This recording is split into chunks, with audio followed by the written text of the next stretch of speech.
Dear devotees, thank you very much for inviting me once again to give another religious talk in conjunction with your annual Maha that you have organized few years ago to raise funds to support Buddhist education. And you have given me a topic that is human psychology and the Buddhist concept. In simple language, human mind and the definition given in the teachings of the Buddha.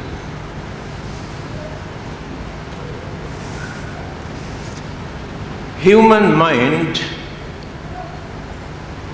is an extraordinary intellectual force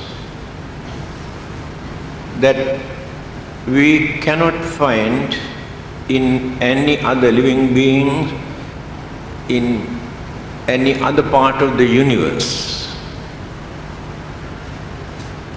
That is why a person who wants to gain enlightenment must become a human being. A Deva or Brahma never gain enlightenment because that intellectual capacity that we have in our mind, we cannot find in others. I have told you on many occasions, we human beings are the only living beings who have a religion. Please remember this. People believe that religion is given by the God, commandments or religious laws are given by the God, messages or divine messages given by the God, but all these are belief. Devas have no particular religion. Brahmas have no particular religion. When they were human beings, during their previous birth, they have cultivated, developed, trained their mind. Then rebirth has taken place as Devas and Brahmas because of the merits of the development that they have created during the previous birth when they were human beings.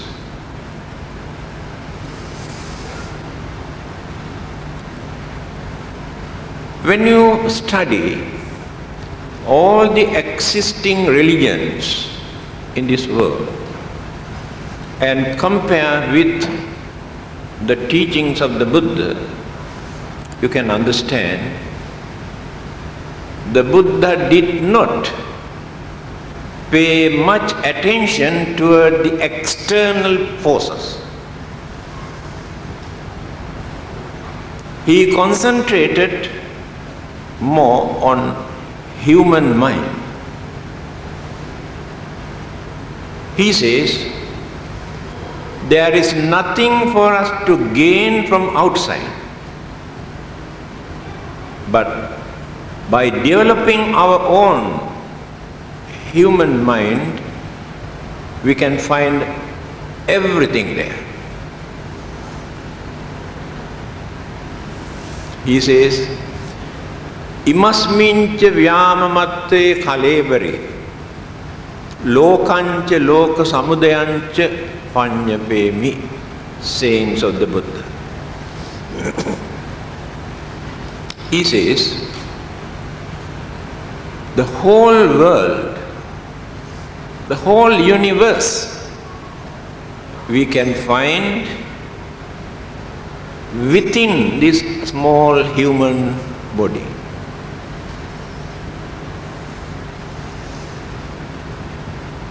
You cannot find any extraordinary elements or energies outside which you cannot find in human life.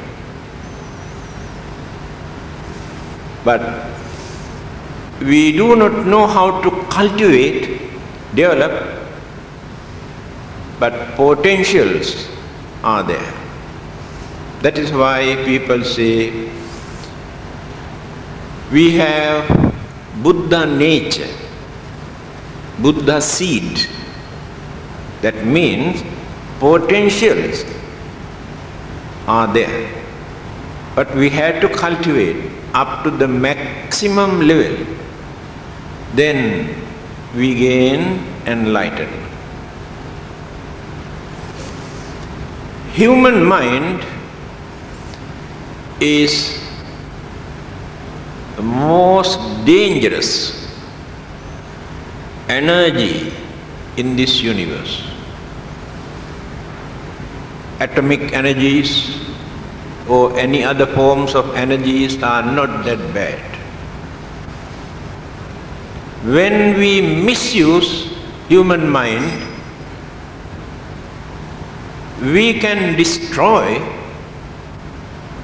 the whole world by using that mental energy. This is the danger of human mind. At the same time, when we cultivate, develop our human mind, we can reach the highest stage to find out the purpose of our life, aim of our life, or the meaning of our life. In other words, human life is the center in between heaven and hell,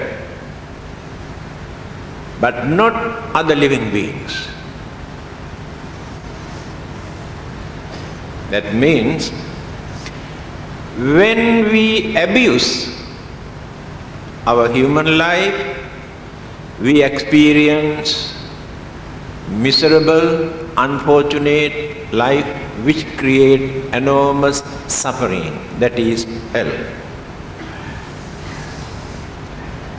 When we use this life in proper manner, by maintaining human dignity and by giving due credit to human intelligence, then we experience the heavenly bliss. That means the highest development in worldly sense. It is not nirvana. So the human life is the center. So we cannot take any other living beings in this way. Human life is so important. But this mind is deluded, clouded, misled, blindfolded by so many concept, belief, imagination, traditions. So the mind has lost the identity. So the Buddha wanted to cleanse this mind from all those rubbish that we have accumulated life after life due to our ignorance, imagination, craving, and various other forces.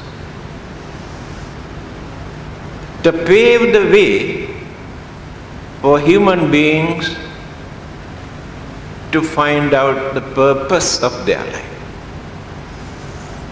What is the purpose of life?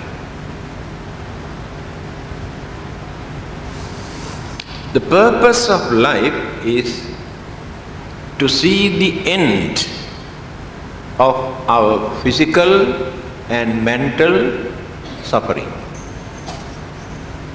There is no any other purpose. Every minute, every day, we are working day and night to get rid of our suffering. But we cannot see the end of suffering. So the purpose of life is to stop all these unsatisfactoriness, disappointment, miseries, sufferings, calamities. Every minute, every second we are facing these problems. Nobody is happy. Everybody is grumbling, accusing, blaming, fighting, quarreling. Then where is the happiness? Where is the purpose? It is due to our ignorance. So the other religions advise us to divert our mind towards external forces. Praying, worshipping, offering, chanting, blessing, to influence external forces to gain something. The Buddha did not accept that method. He never advised us to go and worship anybody, pray to anybody, perform rites and rituals and ceremonies in the name of religion. In fact, he did not ask anybody to come and worship him. But we like to worship him because of this kind of sayings. That means he has given due credit to our human intelligence. He did not regard us as slaves. He did not regard us as sinners. He knew we were misled by our own ignorance. Therefore, his duty was to pave the way, to remove the darkness of ignorance, for people to understand the meaning of life. So the human mind is the main important energy in this universe. Again, he says, he has never seen any other energy that which runs so fastly, so rapidly, other than human mind. He says, lightning. When you look at, you have no time to see, appear and disappear, lightning. But human mind runs thousands times faster than lightning. This is the nature of human mind. This human mind can radiate, transmit to any part of the universe when it is developed. But unfortunately, we have not realized the human values. We are dealing with this dirty, ugly, filthy, impermanent, physical body as our life. What a big mistake. This is not life. This is the house. Life is an energy related to mental energy. Continuity of our life maintained because of this. Not the element, here only element. These elements disintegrate, dissolve or separate after our death. Nothing to remains, nothing to carry with us. But the mental energy, polluted mental energy and purified mental energy, these two mental energies, in religious language we say wholesome and unwholesome. Polluted mental energy and purified mental energy. Guided by the life process, all our energies.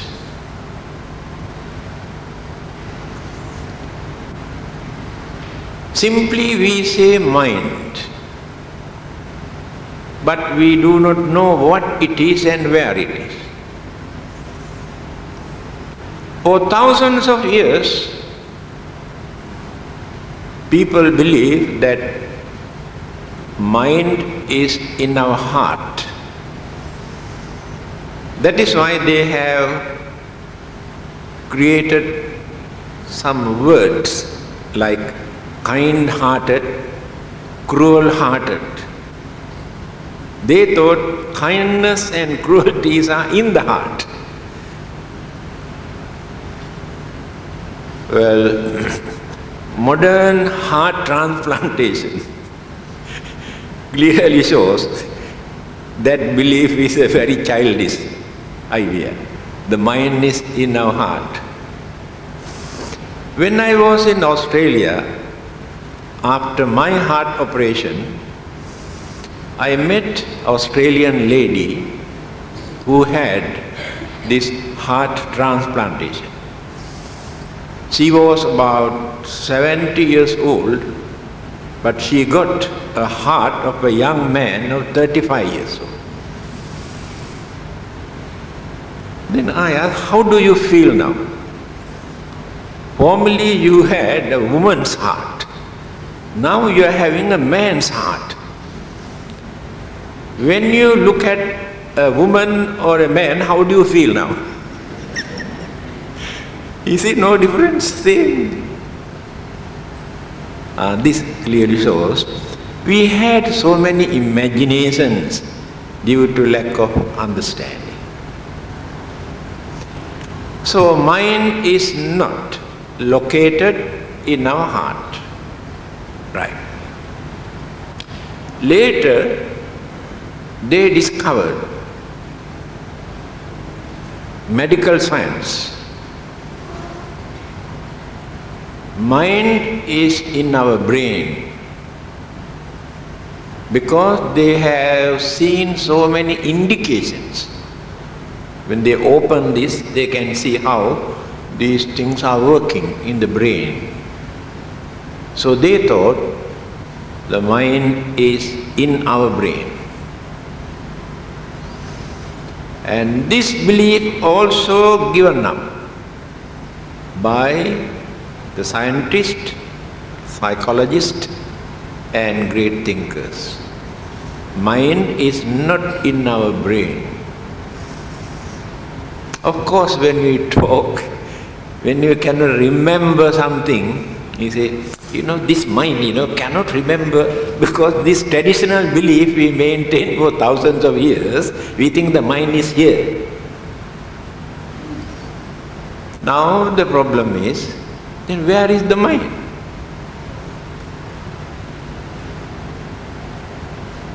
Intellectual people say, when they ask, where is the mind? They say, never mind. That is the correct answer. After that, there won't be any controversy. Even then, we can give example. Without heart, without brain, we cannot see the mind. Heart and brain both are responsible for our mind. It is like this: generator and dynamo. So when you start this generator, which is connected to the dynamo, the friction produces electricity. Electricity is not located in that generator or in that dynamo or anywhere in this world. Because of this friction, electricity, in the same manner, when the brain and the heart work together, frictions of brain and heart produce this mental energy just like electricity. Otherwise, mind is not located in any part of the body.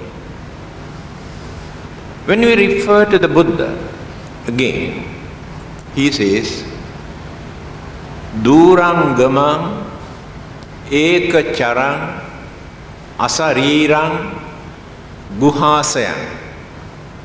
Four characteristics of our mind.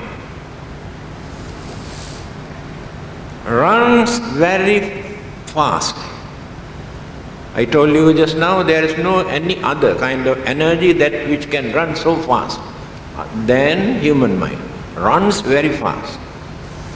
Eka charang. Live alone. Two minds cannot live together.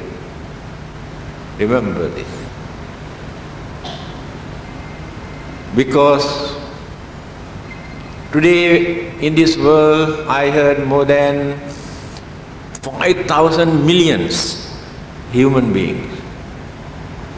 But you cannot find two human beings who think equally. Never. And this is the main reason why always clashes, calamity, misunderstanding, enmity take place. Husband and wife, they have entirely different mentality. Cannot make into one mental attitude. Impossible. So the duty of a husband is to understand the nature or the mentality of his wife. And the duty of the wife is to understand the mentality of her husband. This understanding, compromise, unite, work together without arguing, fighting, quarreling. But many people do not know how to do that. So entirely different. Ekatta kaya nanatta sanya. Again, the teachings of the Buddha. Body, physical body look like the same, human body. But the mind, nanatta, different. Two minds never get together, never work together. You must understand this. Then you can avoid a lot of misunderstanding. My way of thinking is not your way of thinking. Entirely different. And your way of thinking is not like my way of thinking. Then the mind always lives alone. Two minds cannot live together. Asariram, there is no form, that means invisible. Just like other religions, when they talk about soul, they say soul has no forms, no color, exactly the same thing. It is a different interpretations of human consciousness in other religion. Soul. And no color, no formation. It is an energy. Atom is an energy. Those who have discovered atom also have never seen what it is, because no one can see it. So the human mind also exactly like this. Don't try to see the mind.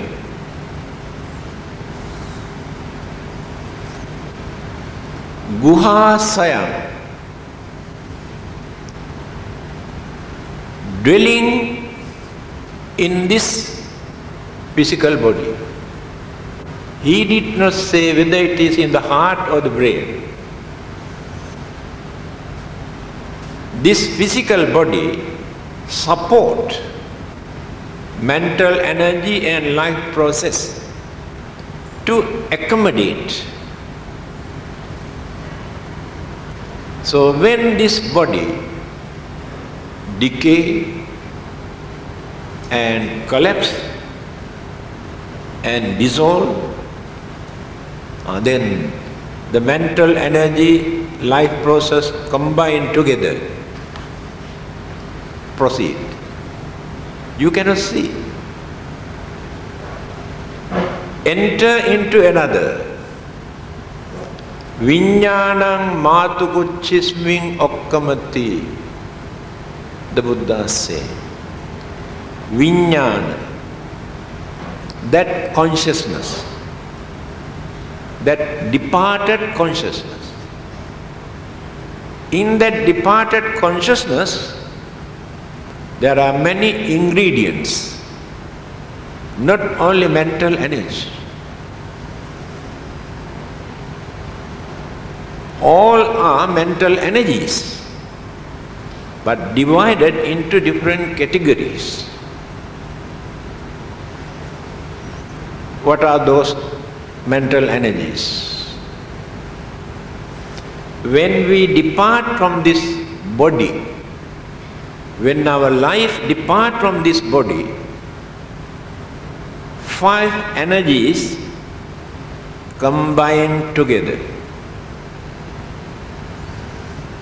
All are mental energies.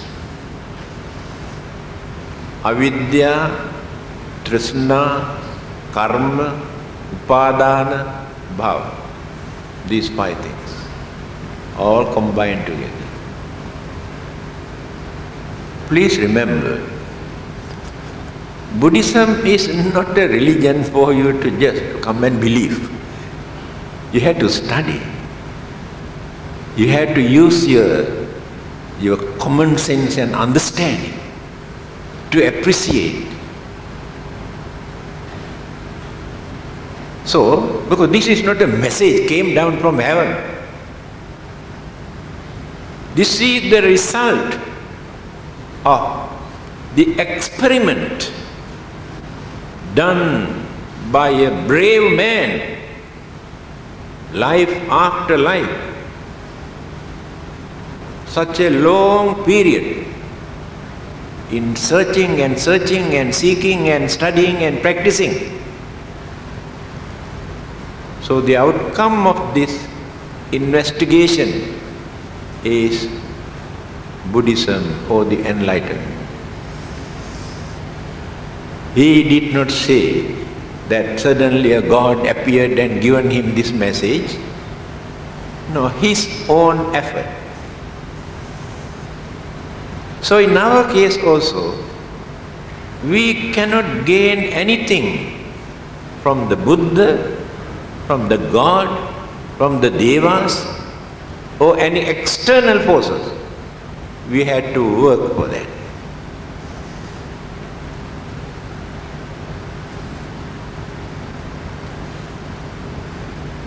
When I was in Australia, I was invited to give a public talk. There were many non-Buddhists. After my talk, Australian lady asked these questions. What is the Buddha's attitude towards God? Then I told her, the Buddha has never said that there is no God. He never uttered such a.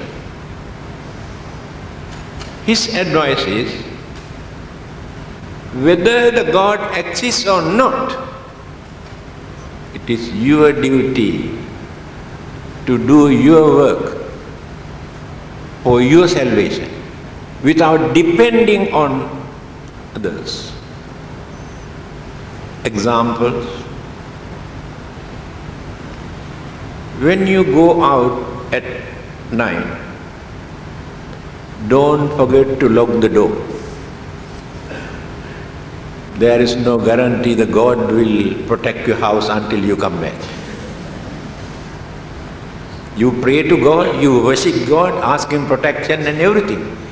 Even then, don't forget to lock the door when you go out. That is Buddhism. Whether God exists or not, we don't want to say there is no God. Whether God exists or not, we had to do our duty, our work for our salvation. That is Buddhism. So that lady say, I accept it. No argument. Because they can understand, there's a common sense. So, these 5 mental energies as consciousness, avidya, our ignorance. Ignorance means the lens of the mind is covered by dust. Wrong ideas, wrong belief, wrong concept. That is ignorance. So when you cleanse this, then you can see clear vision, no more ignorance. Trishna. We have 3 kinds of craving in our mind. They are mental energies. We have very strong craving for sensual pleasure, enjoyment. This is the nature of Kama Loka. This world is called Kama Loka. The whole universe divided into 3. Kama Loka, Rupa Loka, Arupa Loka. Animals, humans and devas belong to Kama Loka, sensual world, where they want to indulge 5 senses, pleasure. Then the troubles, violence, bloodshed, calamities, war, all these problems take place because of this. Because in other part of the world, there are no such calamities. So all our troubles and problems are based on this, our craving for pleasure. Bhavatanha, our strong craving for survival and existence and eternal life hereafter. This is another strong craving. Eternal life hereafter is only an imagination. But for survival, for our living, we are willing to destroy even millions of other living beings for our living. See how strong it is. Not only animals, even human beings also, we are willing to destroy for our living.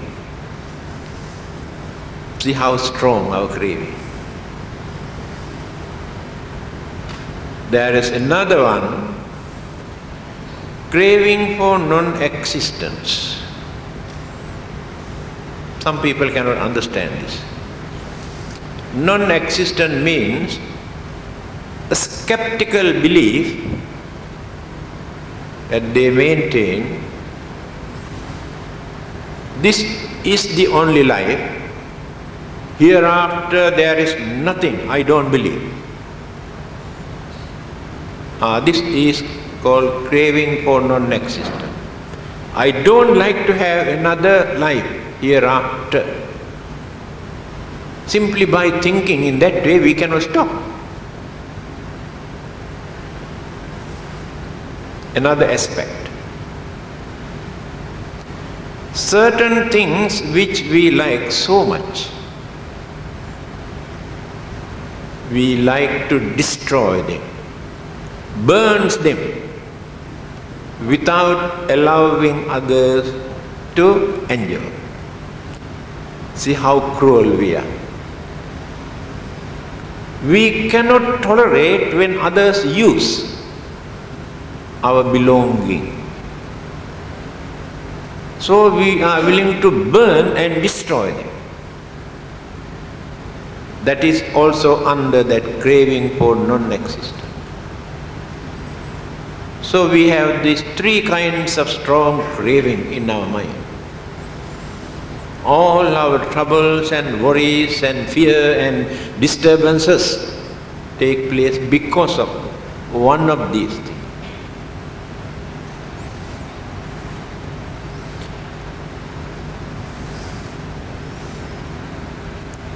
Karma.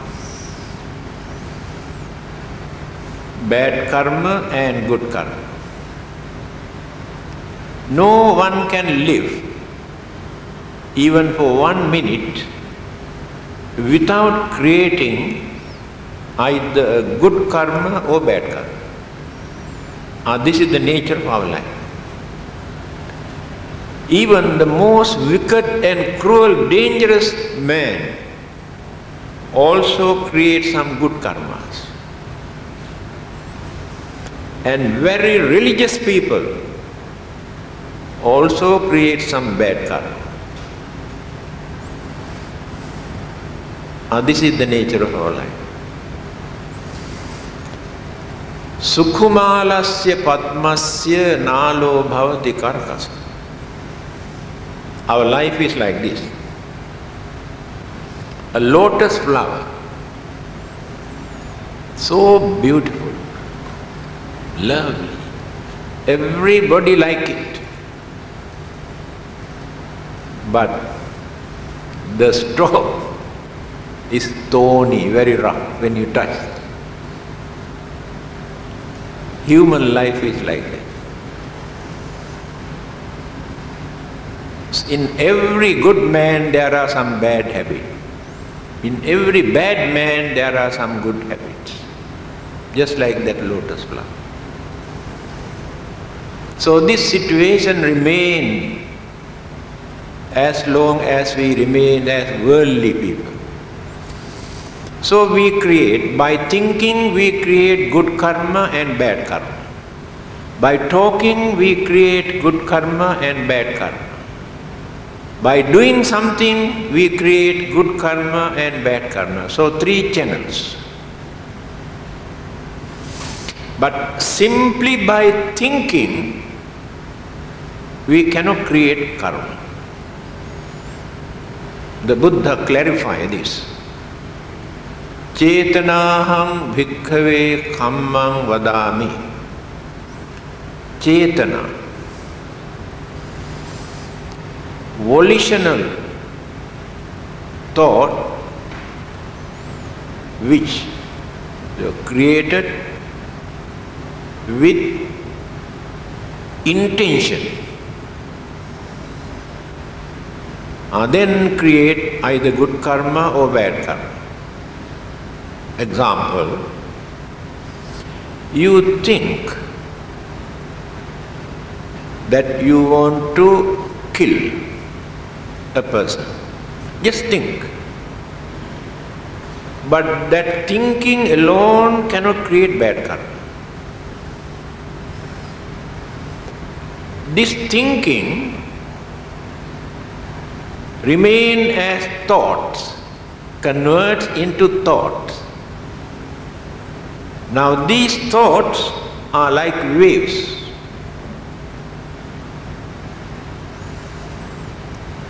These thoughts create so many other evil ideas also. After that, the thoughts that we have created in our mind, we transmit, radiate throughout the body, whole body. Then the dynamic force we have created to do that. That dynamic force create the karma. But not simply thinking I want to kill. Only impurities of the mind take place. Good karma also like this. Chetana, the word used by the Buddha.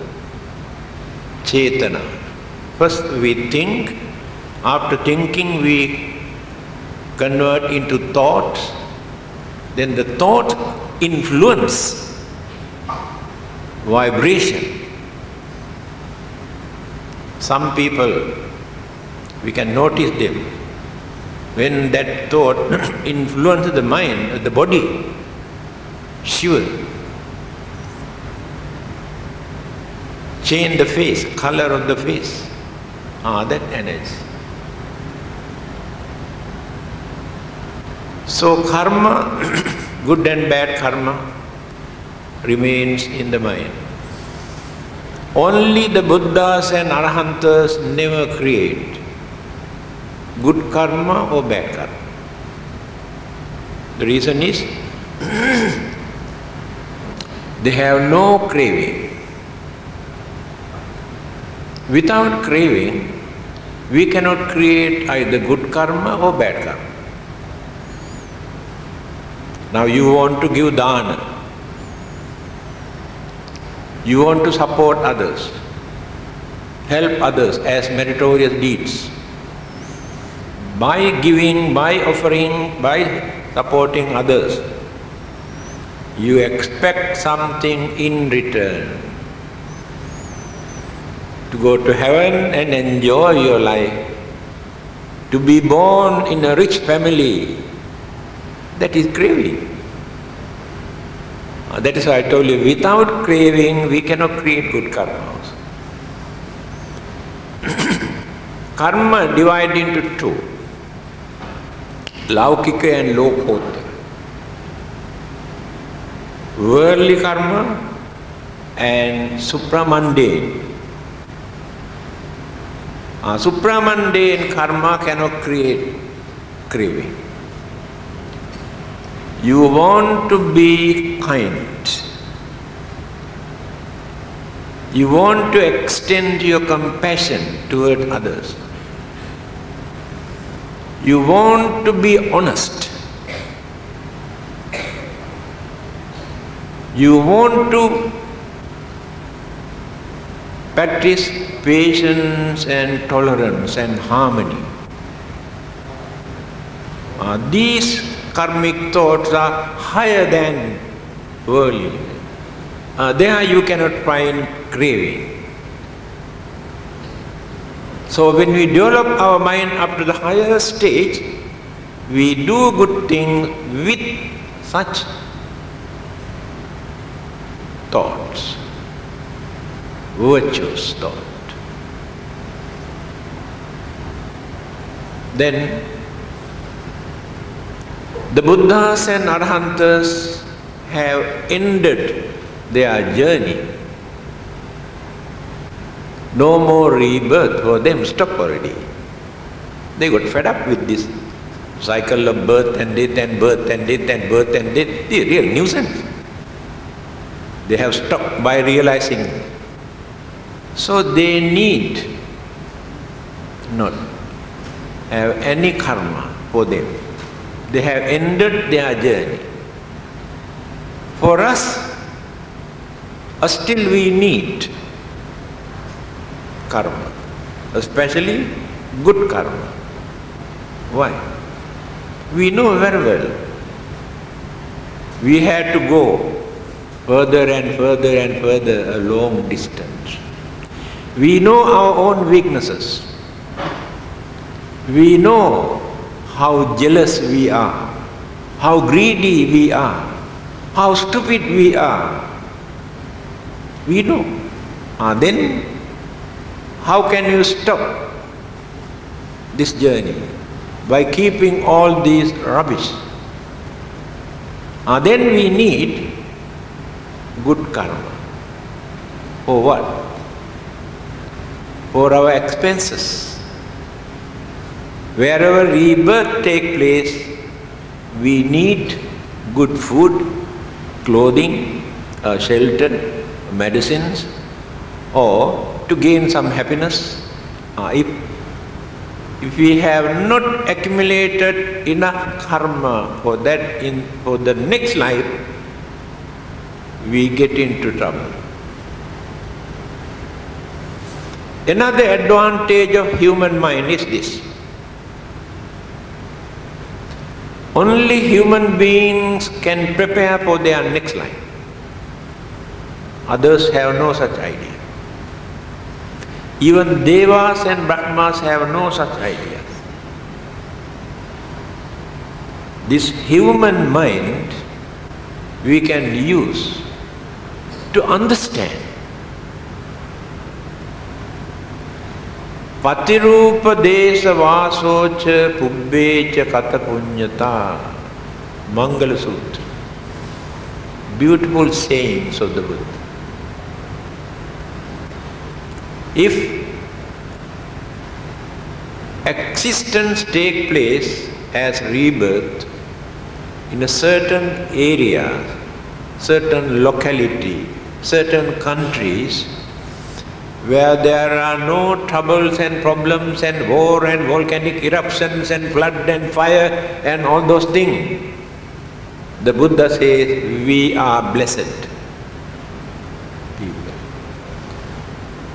You compare with others in many parts of the world, millions of human beings dying, suffering, no food, no clothing, no water, volcanic eruption, war, refugees. So how fortunate we are. That means we have prepared for that. To be born in certain countries, certain areas where we can lead some sort of life that we can experience satisfaction. Pubbecha kata punyata. Those who have done some meritorious deeds during their previous birth are blessed people, because they gain their requisite without any difficulty. That you can understand. In many countries, how millions of human beings are dying without food, not even a piece of cloth, no shelter, millions of them for generations at the roadside, pavement, but they are also human beings. Why they were born in certain countries, certain areas where they lead a very miserable life? Because they have not done enough good karma. After all, what is good karma? We have to define this.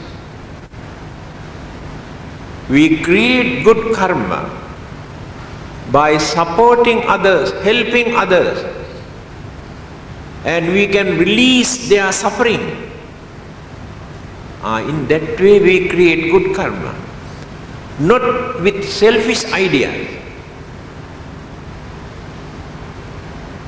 Then we are fortunate. You can compare your life with others in many parts of the world. You cannot deny that you are fortunate.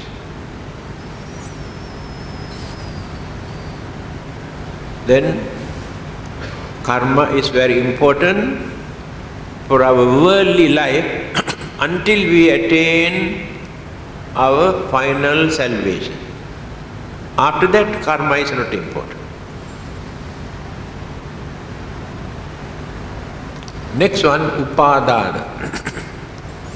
We develop some sort of attachment, inclination towards certain thing while we are living. This is another kind of mental energy. This attachment that we have developed, accumulated attachment throughout our life, combined with the other ingredients, then bhava, karma bhava, the formation of the next life. We prepare for that. It is not that somebody else come from heaven or somewhere else and carry and send us this way or that way. Our own karmic energy, mental energy, create, condition our fate, our destiny, our next life. Either to become miserable or pleasurable.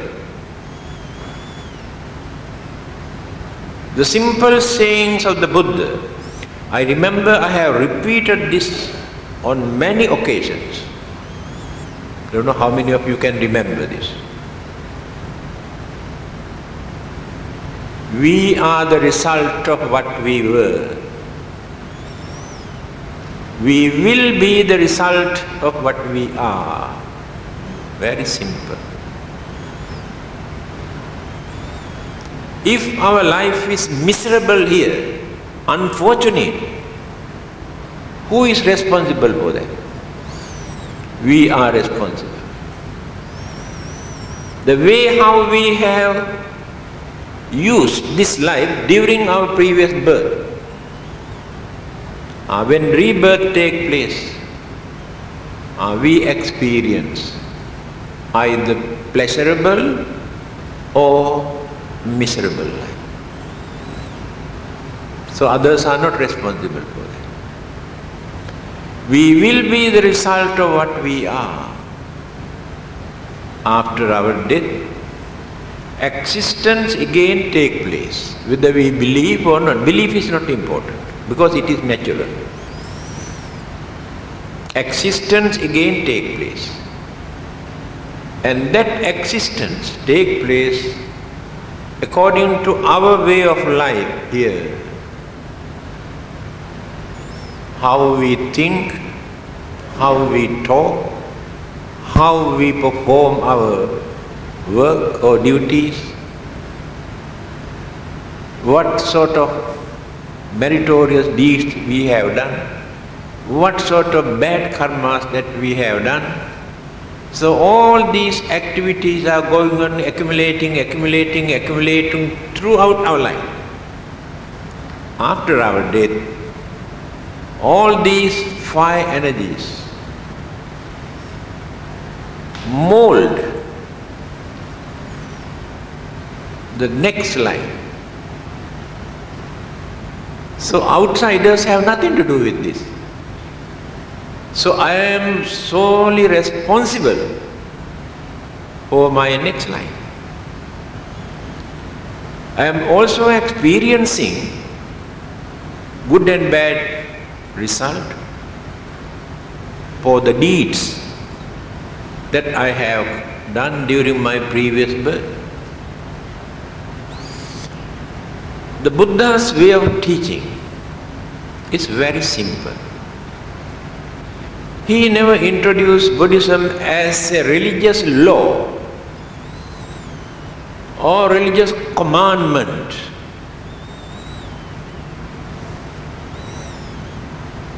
If not by creating some sort of temptation in others' mind, by following this religion you can go to heaven and enjoy your life.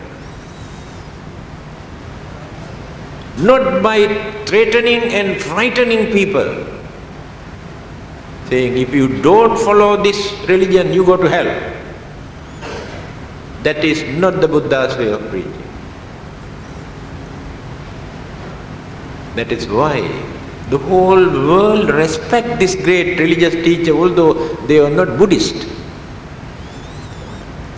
Such liberal and rational, meaningful, religious way of life. He says, I advise you, let us take one. I advise you not to kill other living beings. I am telling you not as a law, according to my own experience. During so many previous births, I have committed certain bad deeds.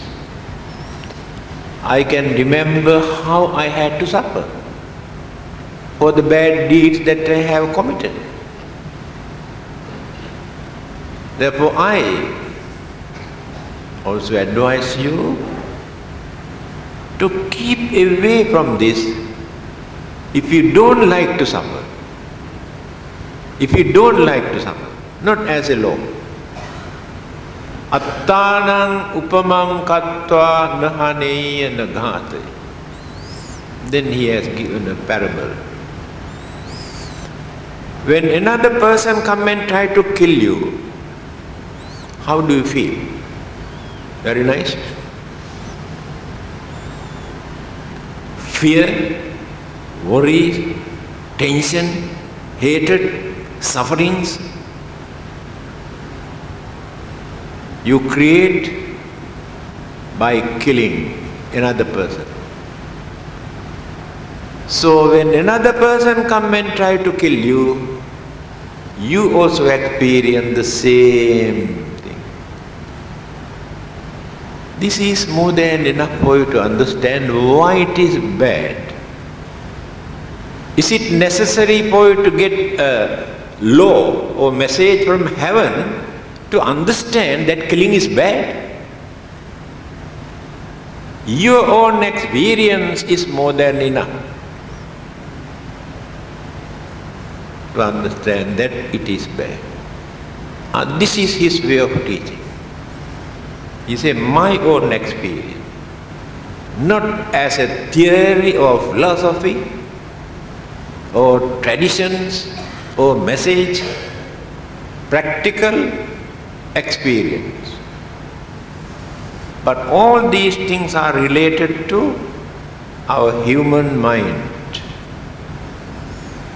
That is why we must know how to guard, how to protect, how to cultivate,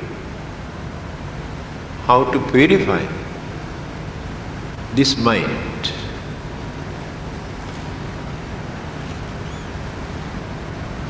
We can control so many other external things, but we cannot control our own mind because of our weaknesses. So the religion is important for us to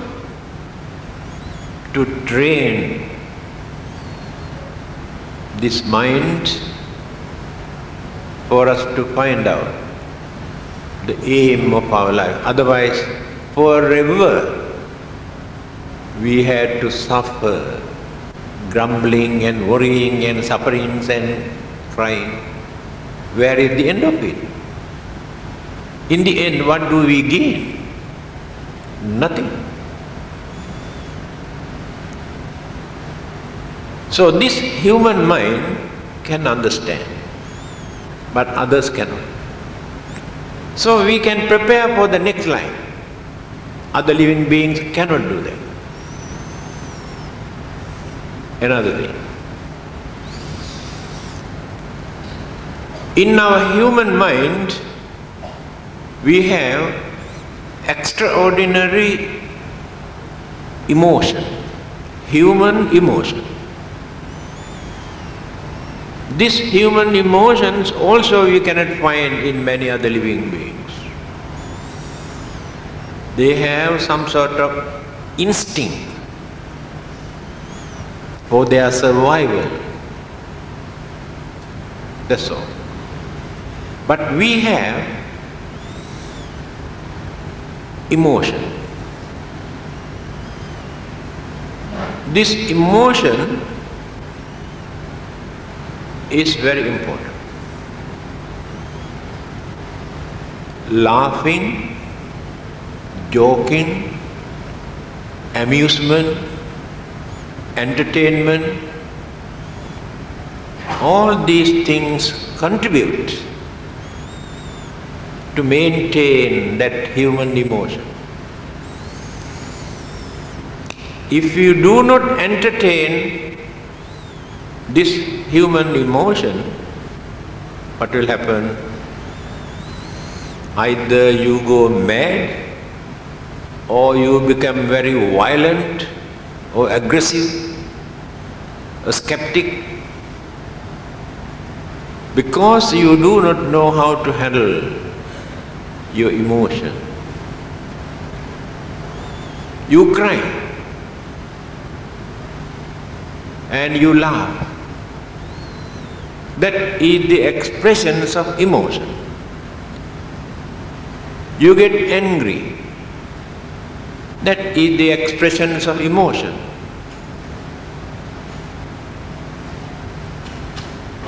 Sometimes we cannot control this emotion. Flare up. When emotion is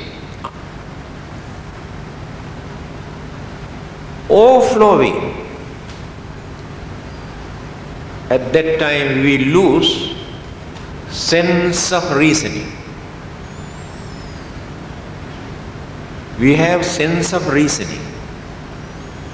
That means we know how to justify.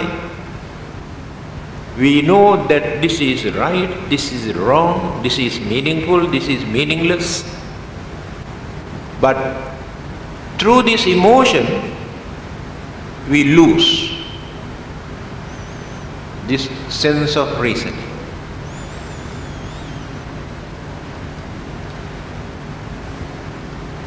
The Buddha has given an advice how to control this emotion. He said, some people may come and scold, accuse, blame the Buddha, Sangha and the teachings. If you show your emotion after listening to those people, you harm yourself. Don't show your anger or don't show your emotion to those who come and criticize or blame. You must have this understanding. What is that? These people are ignorant. These people do not know how to appreciate things. So these people cannot understand things properly. Either they are jealous or narrow-minded. That is why they talk like this. Then you can control your emotion, your anger. On the other hand, he says, another group may come and praise. The Buddha is a wonderful teacher. I like him very much. And his teaching is wonderful and his disciples are remarkable. Then, after listening to them, you should not show your emotion to them also. You have to think that emotionally upset. They go on praising, even without proper understanding. Then you can control your emotion. So human emotion must be handled very carefully. Our culture, our custom, our traditional practices, we have maintained by our human emotion. Now we beautify, decorate certain things. Even a cup, now you see, this one we beautify. This is only a cup. This is to entertain our emotion. Everything in this world we beautify to entertain our emotion. Our culture we have developed in this way. So religion and this culture are interrelated. So emotion we have to entertain without arousing animal nature in human being. That is the mistake.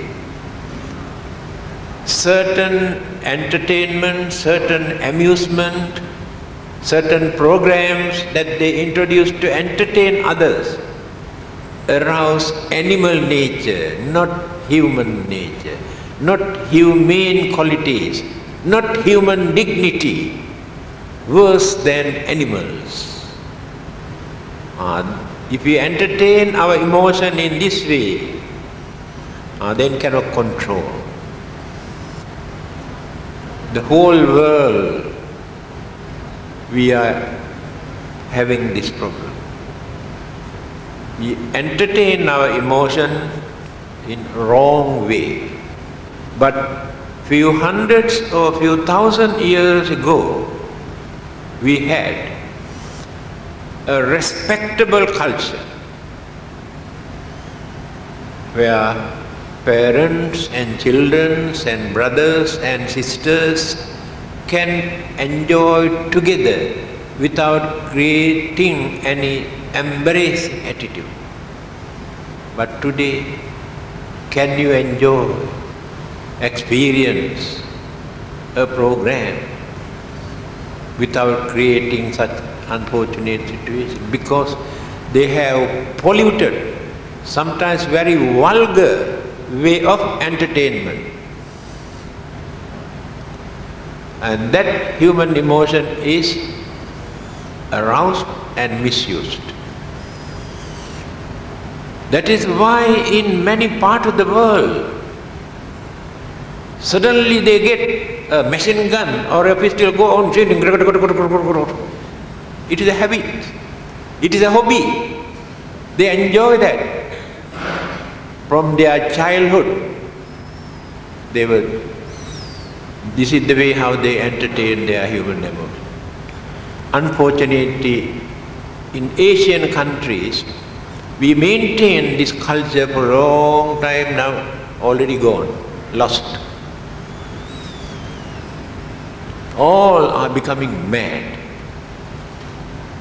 No culture, no civilization, no human dignity. Behaving worse than animals. Animals never behave like this. They are very respectable. They never kill unnecessary living beings, animals. But human beings are going on killing and killing and killing, destroying every living being on this earth or in the water. Therefore, how can we say we are cultured? Because that wonderful human intelligence, human mind, is misled, polluted. So we had to come back to religion